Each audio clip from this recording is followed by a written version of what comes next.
22 दिसंबर 1964 की वह काली रात जब तमिलनाडु के पंबन इलाके में एक ऐसा हादसा हुआ जिसे याद कर आज भी रोंगटे खड़े हो जाते हैं। पंबन ब्रिज, जो भारत को पंबन द्वीप और रामेश्वरम से जोड़ता है, उस रात कुदरत के कहर का गवाह बना। ये पुल, जिसे पंबन रेलवे ब्रिज के नाम से जाना जाता है, उस समय अपनी मजबूत बनावट और वास्तुकला के लिए मशहूर था। लेकिन उस रात जो हुआ, उसने इंसानी ताकत और विज्ञान की सीमाओं को उजागर कर दिया। उस दिन सब कुछ सामान्य था। चेन्नई से रामेश्वरम जाने वाली ट्रेन पंबन द्वारका एक्सप्रेस अपनी नियमित यात्रा पर थी। ट्रेन के डिब्बे यात्रियों से भरे हुए थे। कोई तीर्थ यात्रा के लिए उत्साहित था तो कोई अपने परिवार से मिलने की खुशी में मग्न था। किसी को क्या पता था कि यह सफर उनकी जिंदगी का आखिरी सफर बनने वाला है। रात का समय था। ट्रेन पंबन ब्रिज पर पहुंच गई। अचानक आसमान में काले बादल छा गए, तेज हवाएं चलने लगीं और समुद्र में ऊंची ऊंची लहरें उठने लगीं। यह एक चक्रवात का संकेत था, एक विनाशकारी तूफान का, जिसने कुछ ही घंटों में पूरे इलाके को तबाह कर देना था। ट्रेन के ड्राइवर ने खतरे को भांपने की कोशिश की, लेकिन तब तक बहुत देर हो चुकी थी। ट्रेन के हर डिब्बे में चीख पुकार मच गई थी। लोगों को समझ नहीं आ रहा था कि क्या हो रहा है। तेज हवाएं इतनी जोरदार थीं कि ब्रिज हिलने लगा। सबके दिलों में एक ही सवाल गूंज रहा था कि क्या हम बच पाएंगे। आखिरकार वो क्षण आ ही गया जब प्रकृति ने अपना विकराल रूप दिखाया। समुद्र की लहरें इतनी ऊंची हो गईं कि उन्होंने ब्रिज को चारों ओर से घेर लिया। ऐसा लग रहा था मानो समंदर ने ब्रिज को निगलने की ठान ली हो।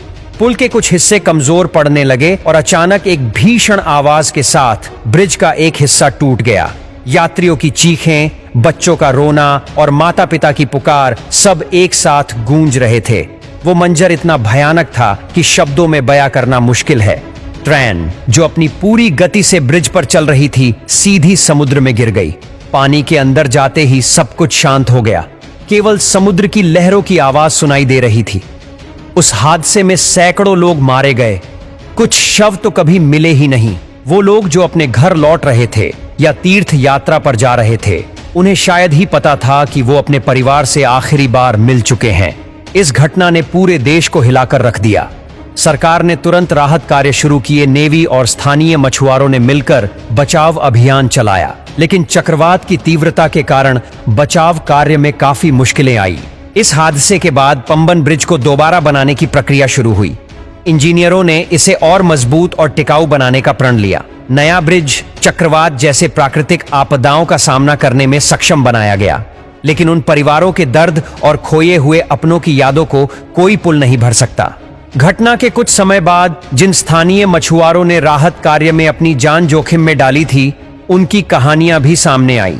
एक मछुआरे ने बताया कि हमने समंदर की उफनती लहरों के बीच लोगों को बचाने की कोशिश की। कई बार लगा कि अब हमारी जान भी नहीं बचेगी। उनके साहस ने इंसानियत की मिसाल पेश की। समय के साथ पंबन ब्रिज फिर से खड़ा हो गया। अब यह न केवल एक इंजीनियरिंग चमत्कार है, बल्कि मानव धैर्य और साहस का प्रतीक भी। लेकिन हर साल दिसंबर का महीना आते ही उस रात की यादें ताजा हो जाती हैं। आज भी पंबन ब्रिज उस भयानक रात की याद दिलाता है।